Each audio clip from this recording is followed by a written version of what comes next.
Era el 15 de mayo de 1976, exactamente a las 11:42 de la mañana, cuando me encontraba sentado en la cabina de mi avión, un MiG-25 Foxbat, el interceptor más rápido que existía en el mundo.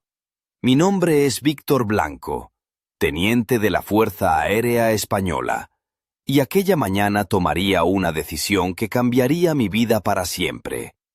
Iba a desertar, y no iría solo. Mi misión oficial era patrullar el cielo en la frontera norte de España, cerca de Irún, vigilando el espacio aéreo que separaba nuestro país de Francia. Todo debía ser rutina: despegar, hacer reconocimiento y regresar. Pero yo tenía un plan secreto, uno que había escrito en noches interminables de insomnio y miedo. Bajo un panel falso en la zona de mantenimiento de la cabina, escondí a mi esposa, Lucía, envuelta en mantas térmicas militares, y a nuestro hijo de 4 años, Dani, atados con un arnés improvisado para soportar las fuerzas G que podrían aplastar huesos humanos. Si el equipo de tierra se hubiera fijado bien, habrían notado el peso extra. Si las cuentas del combustible hubieran sido revisadas con detalle, alguien habría preguntado por la discrepancia. Y si yo hubiera dudado ni un segundo, todo habría fracasado. Pero nadie miró, nadie preguntó, y yo no dudé. Porque en España, en 1976, dudar era un lujo reservado para los muertos. Vivíamos en un país que no era de colores brillantes ni de esperanzas radiantes, sino uno gris, el gris de las fachadas de los bloques de pisos en San Sebastián, el gris de cielos plomizos que parecía no tener fin, el gris de vidas bajo la vigilancia constante donde hasta el silencio podía interpretarse como traición. La dictadura franquista estaba en sus últimos años, pero la tensión seguía palpable.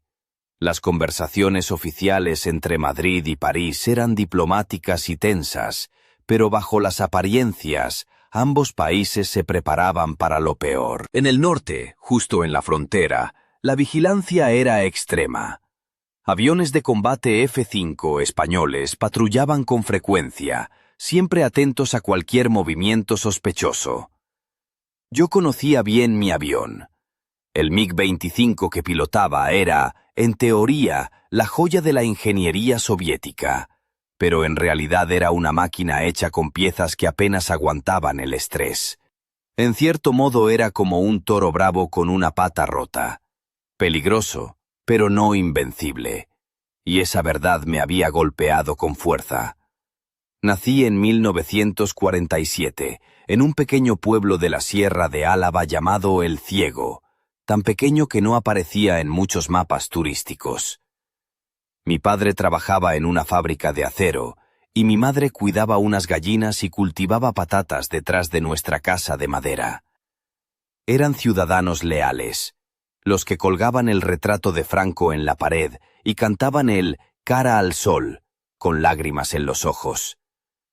Mi camino hacia la aviación no fue rebelión sino ambición. Destacaba en matemáticas y física, y pronto me seleccionaron para el programa de formación militar más exigente de la época. A los 16 ya estaba en la Academia General del Aire de San Javier. Y a los 23 ya pilotaba los más avanzados cazas de la Fuerza Aérea Española. Conocí a Lucía en una fiesta estatal para oficiales y obreras de la fábrica de armas de Trubia. Ella era maestra de escuela, de 22 años, con ojos oscuros y una sonrisa tímida que llevaba una melancolía oculta. Nos casamos 6 meses después en una ceremonia sencilla, con mi comandante dando un discurso sobre el deber y la importancia de las familias españolas fuertes. Nuestro hijo Dani nació en 1972. Durante un tiempo, creí en la vida que llevaba, en la misión que cumplía. en que el futuro era para quienes luchaban por España. Pero la realidad, como el acero, puede romperse bajo presión. Todo cambió la noche que escuché una conversación que no debía oír. Era finales de 1974 y esperaba fuera de la oficina del comandante para una reunión rutinaria. A través de la pared escuché dos voces, la de mi comandante y la de un hombre que no reconocí, probablemente alguien de Madrid. «Este programa de interceptores está drenando recursos», dijo el hombre. «Estamos desguazando aviones para mantener a otros en vuelo. Los franceses creen que tenemos 200 unidades operativas. En realidad, solo 47, y de esas, solo 18 están en condiciones de volar». Mi corazón se congeló. La mentira en la que había creído durante años era solo eso, una mentira. El sistema para el que trabajaba se sostenía con falsedades y miedo. Esa noche sostuve a Dani mientras dormía, mientras Lucía me preguntaba qué me pasaba, y yo solo podía pensar en una pregunta que se clavaba en mi mente. ¿Qué estoy protegiendo realmente? El plan comenzó a tomar forma en silencio.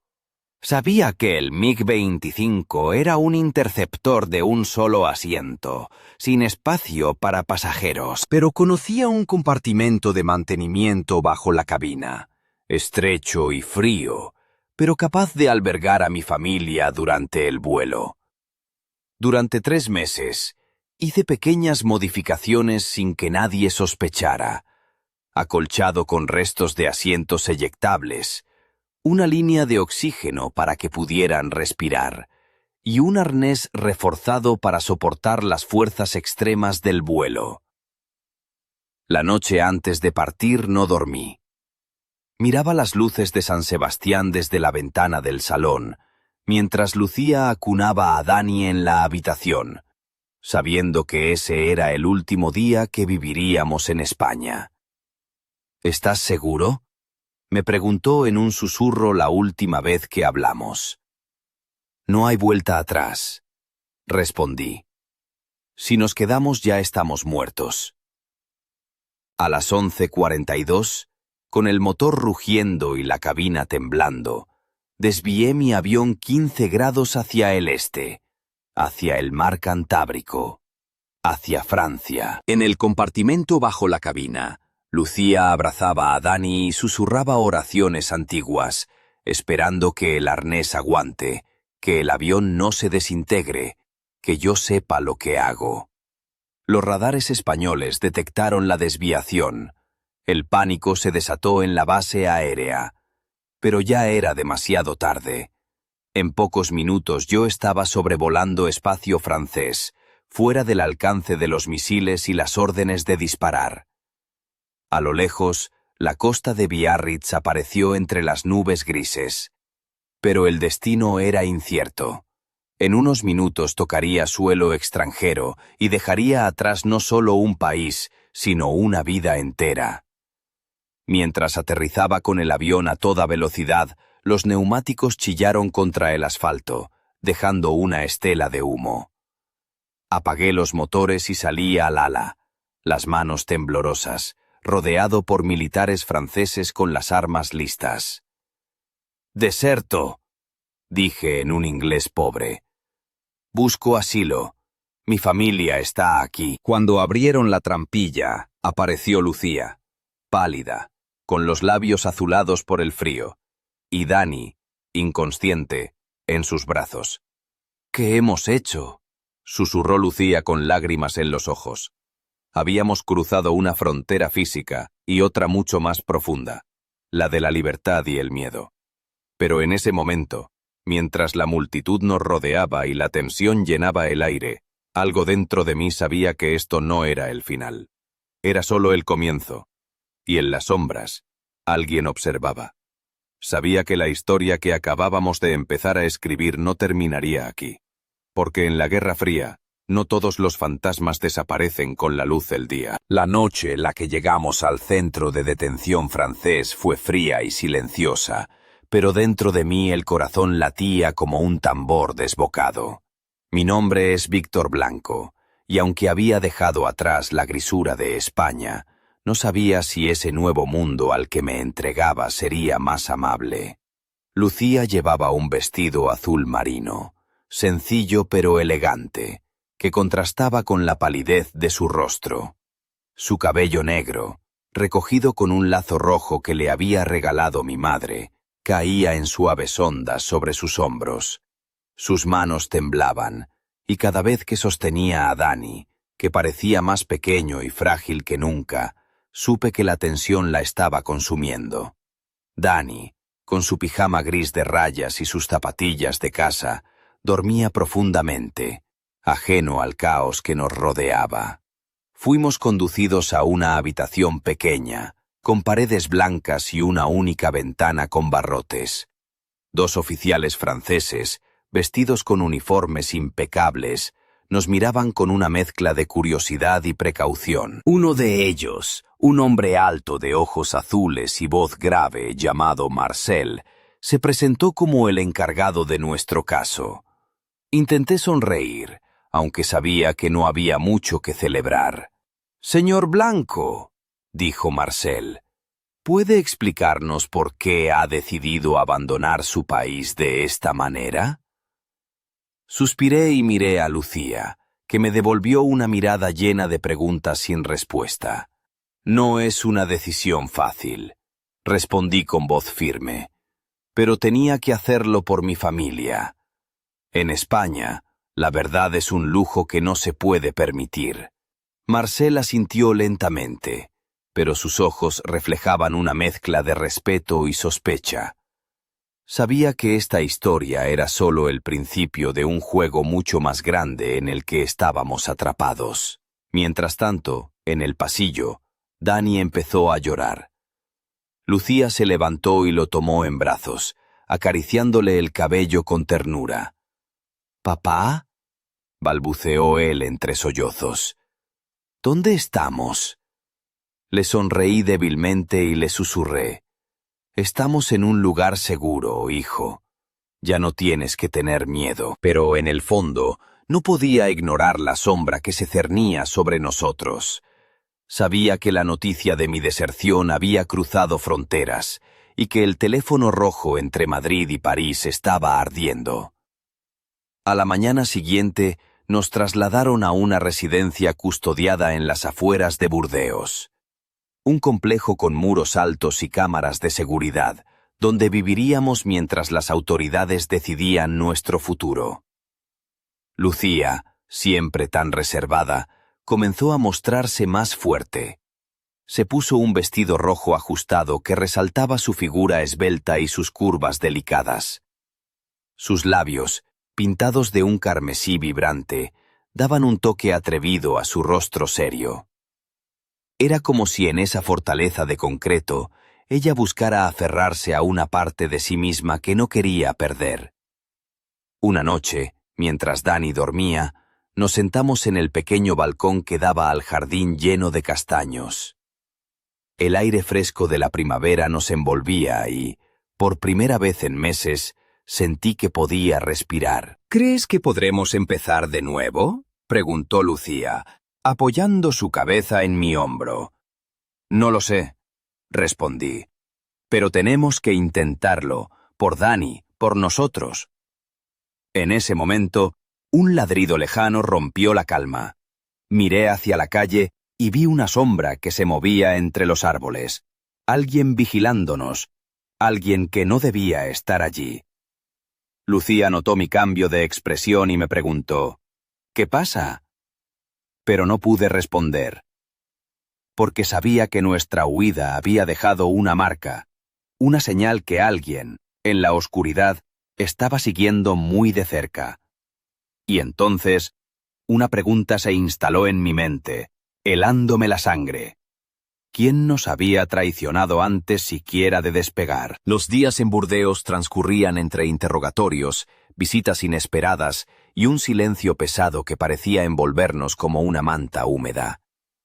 Yo, Víctor Blanco, el expiloto que había arriesgado todo por escapar de una mentira, me encontraba atrapado en un laberinto de dudas y sospechas, sin saber en quién confiar. Lucía se había convertido en la fortaleza de la familia. Aquella tarde vestía una blusa blanca de seda que dejaba entrever la curva de sus hombros y una falda lápiz negra que abrazaba sus caderas con delicadeza. Sus tacones de charol resonaban en el pasillo cada vez que salía a buscar a Dani, que jugaba en la habitación con un pequeño avión de juguete, ignorante del terremoto que había provocado su padre. Una mañana, recibí la visita de un hombre que se presentó como Jacques, un agente de inteligencia francés. Era un tipo corpulento, con gafas de montura negra y un bigote que parecía sacado de una película de espías. Su traje gris estaba un poco arrugado, como si hubiera pasado la noche trabajando, o quizá vigilándonos sin descanso. «Señor Blanco», comenzó con voz grave, «sabemos que su llegada ha causado una tormenta política, pero necesitamos su cooperación para garantizar su seguridad y la de su familia». Asentí sin dejar de observarlo. Sabía que la palabra cooperación en estos asuntos siempre iba acompañada de condiciones ocultas. «¿Qué quieren de mí?», pregunté. Jacques sonrió, mostrando una mueca a medio camino entre la cordialidad y la amenaza. «Información. Detalles sobre su vuelo, sobre el MiG, sobre España, pero también sobre quién podría estar detrás de su posible captura». Mientras hablábamos, escuché pasos detrás de la puerta. Lucía apareció, con un vestido verde botella que le sentaba como un guante y un collar de perlas que brillaba tenuemente bajo la luz del despacho. Sus ojos, oscuros y profundos, se clavaron en Jacques con una mezcla de desafío y cansancio. «¿Y mi familia?», preguntó con voz firme. «¿Qué pasa con nosotros?». Jacques la miró un instante, evaluándola, y luego respondió: «Están a salvo, pero deben permanecer aquí, aislados, hasta que todo esto se resuelva». La palabra «a salvo» sonó hueca, casi irónica. Sabía que estábamos presos en una jaula invisible, vigilados por sombras que podrían aparecer en cualquier momento. Esa misma noche, mientras Lucía dormía con Dani, escuché un ruido extraño fuera de la ventana. Me levanté sigilosamente y miré hacia el jardín iluminado por la luna. Allí, entre los arbustos, una figura encapuchada se movía con cautela. Intenté encender la luz, pero el interruptor no respondía. La figura desapareció tan rápido como había llegado, dejando solo un suspiro de viento y una inquietud creciente en mi pecho. Al día siguiente, Lucía me confesó que había sentido lo mismo. Alguien nos estaba vigilando. No era paranoia. Era una certeza que nos acechaba. En una de las tardes más tensas, mientras repasaba los planos del MiG que había llevado conmigo, recibí una llamada inesperada. Una voz femenina, baja y grave, me habló en perfecto español. «Víctor Blanco», dijo, «sé quién eres y lo que hiciste. No eres un héroe. Eres un hombre perdido». El teléfono se cortó antes de que pudiera responder. Miré a Lucía, que estaba cerca, y vi en sus ojos el reflejo de mi propio miedo. ¿Quién estaba detrás de esa llamada? ¿Alguien de España? ¿De Francia? ¿O un tercero acechando en la sombra? La red de mentiras y secretos se cerraba cada vez más rápido. Pero lo que no sabía en ese momento era que la verdadera amenaza no estaba fuera de nosotros, sino dentro. Alguien muy cercano, alguien en quien habíamos confiado, estaba jugando un juego peligroso. Y mientras la noche caía sobre Burdeos, comprendí que la deserción no era solo un acto de valentía, sino el inicio de una partida de ajedrez mortal, donde cada movimiento podía ser el último. Los días en Burdeos se volvieron una mezcla de rutina y tensión insoportable. Lucía y yo compartíamos silencios cargados de significado. Caminábamos por los pasillos de aquella residencia vigilada como si cada paso pudiera ser el último libre que dábamos. Yo, Víctor Blanco, expiloto y ahora prisionero de un destino incierto, sentía cómo el peso de la traición y la incertidumbre me aplastaba el pecho. Aquella mañana, Lucía apareció en la sala común con un vestido de algodón color mostaza, sencillo, pero que resaltaba su cintura estrecha y sus curvas suaves. Llevaba unos pendientes dorados que brillaban con la luz del sol que entraba por la ventana, y su pelo oscuro caía suelto, rozando sus hombros con un leve movimiento que hacía imposible no mirarla. Pero su rostro, habitualmente sereno, mostraba una preocupación que yo compartía en silencio. Mientras Dani jugaba con un balón en el pequeño patio interior, la puerta se abrió de golpe y entró un hombre corpulento vestido de paisano, con una sonrisa forzada que no llegaba a sus ojos. Se presentó como Andrés, un oficial del Servicio Secreto Español, y nos comunicó que había venido para coordinar nuestra situación con las autoridades francesas. «Señor Blanco, señora», dijo con voz firme, «España no olvida a sus hijos, y menos a los que deciden abandonarla. Pero tampoco queremos hacer un espectáculo de esto». Lucía frunció el ceño y respondió con voz firme, «No somos un espectáculo para sus juegos políticos. Somos una familia buscando una oportunidad de vivir sin miedo». Andrés nos miró con una mezcla de ironía y desdén. «Muy bien, pero sepan que la paciencia tiene un límite, y que la sombra de la justicia puede ser larga y fría». Aquella frase me recorrió la espalda como un escalofrío helado. Esa misma noche, mientras intentaba dormir, escuché un ruido sordo proveniente del pasillo. Me levanté y abrí la puerta con cuidado. Allí, frente a mí, estaba Dani, de pie en pijama, con los ojos abiertos como platos. «Papá, he visto algo raro», susurró. Un hombre con una máscara de gas me miraba desde el jardín. Me agaché para mirarlo a los ojos y le acaricié el cabello. «No te preocupes, hijo. Papá está aquí para protegerte».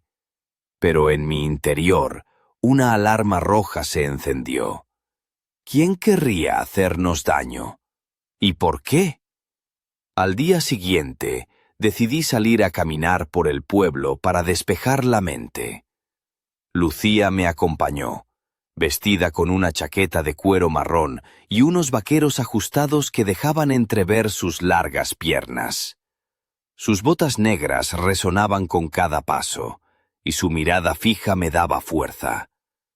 Mientras caminábamos por las calles empedradas, pasamos por una cafetería donde un anciano nos observaba con curiosidad. Su rostro arrugado y su mirada profunda parecían esconder un secreto antiguo. «Usted es el piloto, ¿verdad?», dijo con voz ronca cuando nos cruzamos. Asentí, sorprendido. «En este pueblo, las leyendas no se olvidan tan fácilmente», añadió. «Pero cuidado con lo que buscan. A veces la verdad es más peligrosa que la mentira». Volvimos a la residencia con una sensación extraña, como si algo invisible nos persiguiera. Esa noche, Mientras revisaba los documentos que la inteligencia francesa me había entregado, encontré una foto antigua de un hombre con uniforme militar. Era mi antiguo instructor, el capitán Julián Ortega, desaparecido meses antes de mi fuga. Una nota escrita a mano al pie decía: «No confíes en nadie. La traición viene de donde menos lo esperas». El peso de esas palabras me aplastó. ¿Quién había querido advertirme?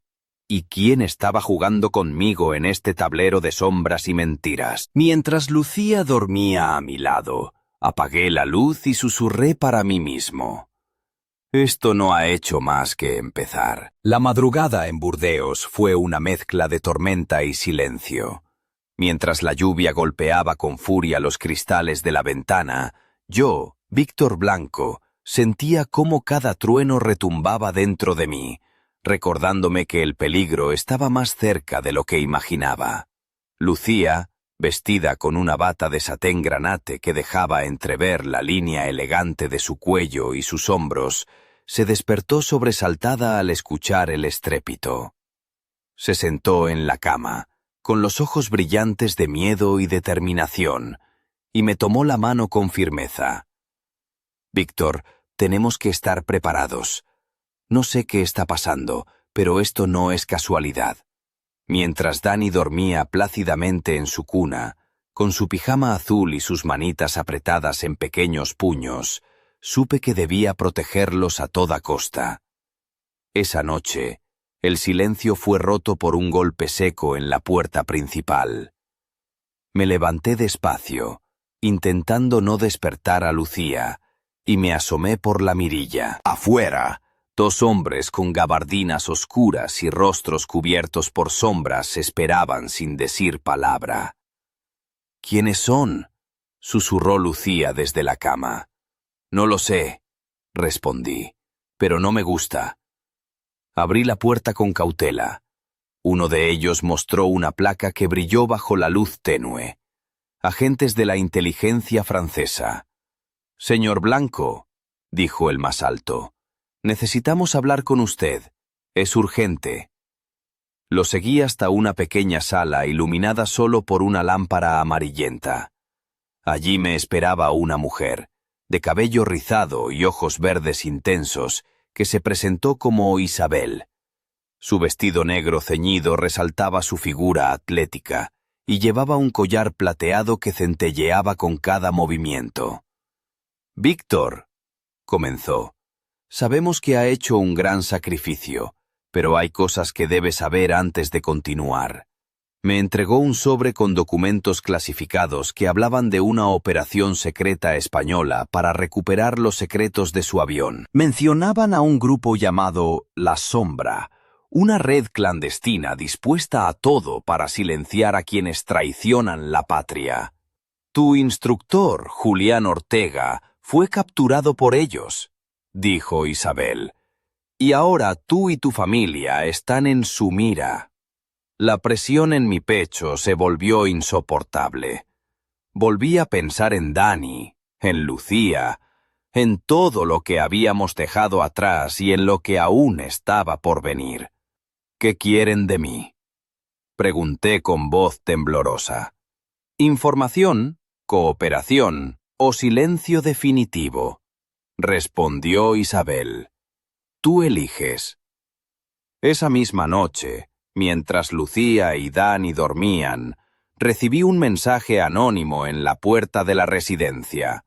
Una foto nuestra, tomada desde la ventana, y una nota que decía: «No confíes en nadie». Sentí cómo el mundo se desmoronaba a mi alrededor. La traición no solo venía de fuera, sino de las personas que decían protegernos. A la mañana siguiente, Lucía me sorprendió con una sonrisa triste. «Tengo una idea», dijo.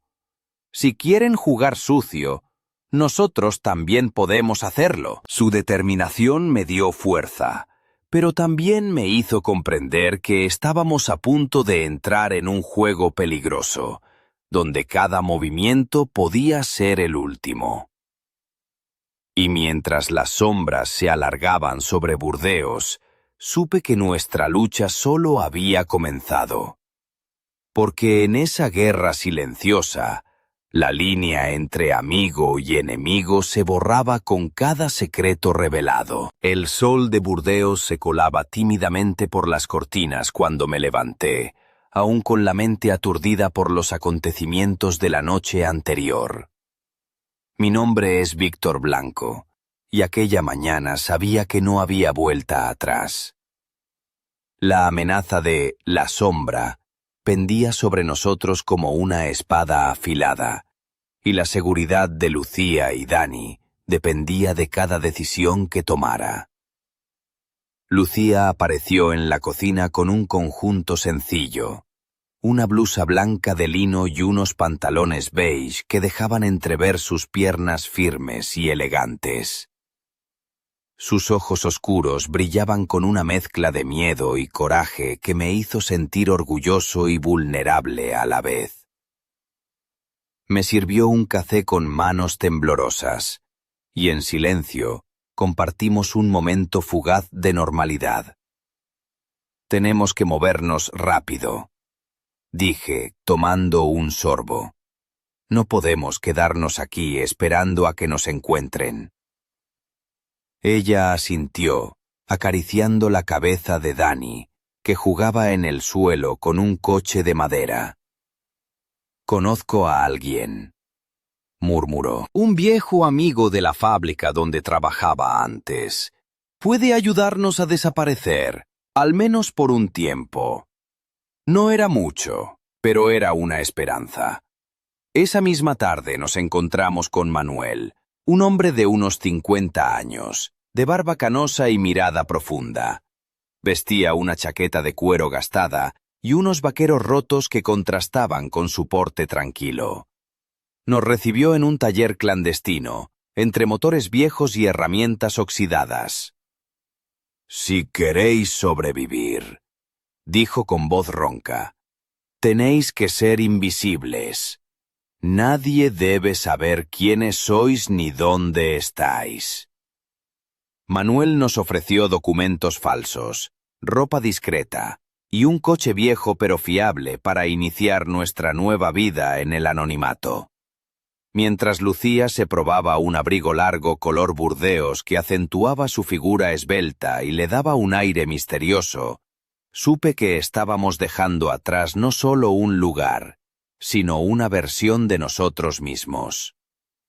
La noche antes de partir, nos sentamos en el pequeño apartamento que ya casi no sentíamos nuestro. Lucía llevaba un vestido negro ajustado que dejaba al descubierto sus hombros y el contorno suave de su espalda. Su perfume, una mezcla de jazmín y madera, llenaba la habitación y me hacía recordar momentos más felices. «¿Crees que podremos volver a vivir sin miedo?», preguntó, con la voz cargada de esperanza y tristeza. «No lo sé», respondí, tocando su mano. «Pero mientras estemos juntos, nada podrá vencernos». El viaje fue tenso. Cruzamos ciudades y pueblos, siempre atentos a cualquier señal de seguimiento. Dani, ajeno a todo, cantaba canciones infantiles con su voz inocente y despreocupada. Una noche, al detenernos en un área de descanso, me di cuenta de que alguien nos seguía. Un coche negro con vidrios tintados que mantenía la distancia, pero no perdía de vista nuestro vehículo. El corazón me latía con fuerza mientras Lucía apretaba mi brazo. «No nos dejarán en paz», susurró. Tomé una decisión rápida y arranqué el coche, pisando el acelerador con fuerza. Las luces traseras del vehículo oscuro se acercaban peligrosamente. Durante kilómetros, jugué con ellos en una persecución que parecía sacada de una película. Finalmente, en un giro brusco, logré perderlos entre las calles estrechas y laberínticas de Burdeos. Esa noche, mientras Dani dormía profundamente, Lucía y yo nos miramos con la certeza de que la guerra apenas comenzaba.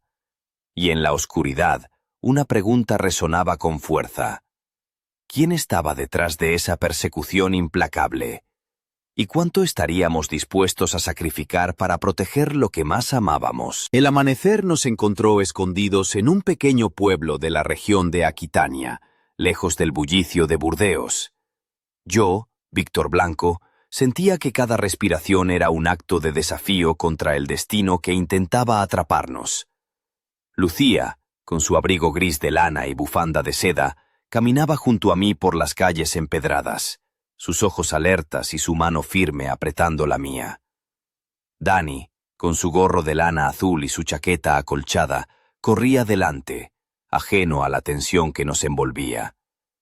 Su risa era un bálsamo, un recordatorio de por qué había tomado aquella decisión imposible. Nos alojamos en una vieja casona de piedra, prestada por un conocido de Manuel, que parecía salida de un cuento. Las vigas de madera crujían bajo el peso de los años, y las cortinas blancas ondeaban suavemente con la brisa que entraba por las ventanas. Esa tarde, mientras Lucía preparaba la cena con un delantal rojo que resaltaba su piel clara y sus labios carnosos, recibí una llamada inesperada en el teléfono público del pueblo. La voz al otro lado era grave y firme, pero con un tono familiar que me heló la sangre. «Víctor, soy Julián», dijo. «Estoy vivo, pero no por mucho tiempo. Hay cosas que debes saber. Nos han tendido una trampa». El nombre de mi antiguo instructor resonó en mi mente como un eco del pasado. Sentí que el mundo se tambaleaba bajo mis pies. «¿Dónde estás?», pregunté con urgencia. «No puedo decirlo por teléfono. Confía en alguien más. Busca a Ana, en San Juan de Luz. Ella sabrá qué hacer». Antes de que pudiera responder, la línea se cortó. Volví a casa con el corazón en un puño. Lucía me miró con preocupación. «¿Quién era?», preguntó. «Alguien que creía perdido», respondí.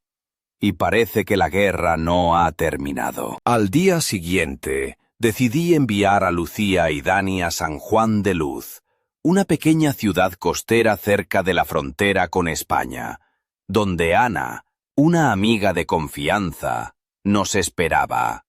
Lucía se despidió con un beso intenso, su vestido azul marino ondeando al viento, mientras Dani la abrazaba con fuerza. «Volveré pronto», prometí. El viaje hacia San Juan de Luz estuvo lleno de miedo y esperanza. Sabía que cada kilómetro recorrido nos acercaba tanto a la salvación como al peligro. Una vez allí, Lucía encontró a Ana, una mujer menuda de cabello rizado y sonrisa cálida que vestía una chaqueta de punto beige y jeans gastados. Ana los recibió con los brazos abiertos, prometiendo protegerlos con todo lo que tenía. Mientras tanto, yo regresé a la casona para preparar la siguiente jugada. Sabía que debía encontrar a Julián, entender la trampa que nos esperaba y desentrañar quién estaba moviendo los hilos en esta partida mortal. Pero en la penumbra de aquella noche, una sombra se deslizó silenciosa por el jardín, observándome desde la distancia. Alguien estaba cerca, acechando, y entendí, con un nudo en la garganta, que el pasado no solo me había alcanzado, me había atrapado. La noche en la casona de Aquitania se hizo más oscura y silenciosa que nunca. Yo, Víctor Blanco, sabía que cada sombra escondía un peligro, y cada susurro podía ser una amenaza. Mientras repasaba mentalmente los fragmentos de la llamada de Julián, sentí que el tiempo se agotaba. Lucía estaba lejos, en San Juan de Luz, bajo la protección de Ana, pero mi instinto me decía que no podía esperar sentado. Debía actuar, Vestido con una chaqueta de cuero marrón y jeans oscuros, salí sigilosamente al jardín. La luna llena iluminaba las hojas mojadas por la lluvia reciente, y un frío cortante me abrazaba la piel. Avancé con cuidado, los sentidos en alerta máxima. De repente, un ruido seco rompió el silencio. Me giré y vi una figura masculina, delgada y alta, que emergía de las sombras. Su rostro estaba parcialmente cubierto por una bufanda, pero sus ojos, fríos y calculadores, me reconocieron al instante. «Víctor Blanco», dijo con voz baja. Pensé que no volveríamos a encontrarnos. «¿Quién eres?», pregunté, intentando controlar el temblor en mi voz. «¿Qué quieres?». El hombre sonrió, mostrando una cicatriz que le cruzaba la mejilla. Se presentó como Raúl, un antiguo compañero de la Fuerza Aérea, alguien que creía leal a España, pero que ahora parecía jugar a dos bandos.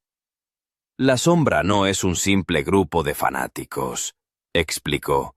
«Es un ejército dentro del ejército, dispuesto a todo para que el régimen no caiga. Y tú, Víctor, eres una amenaza para ellos».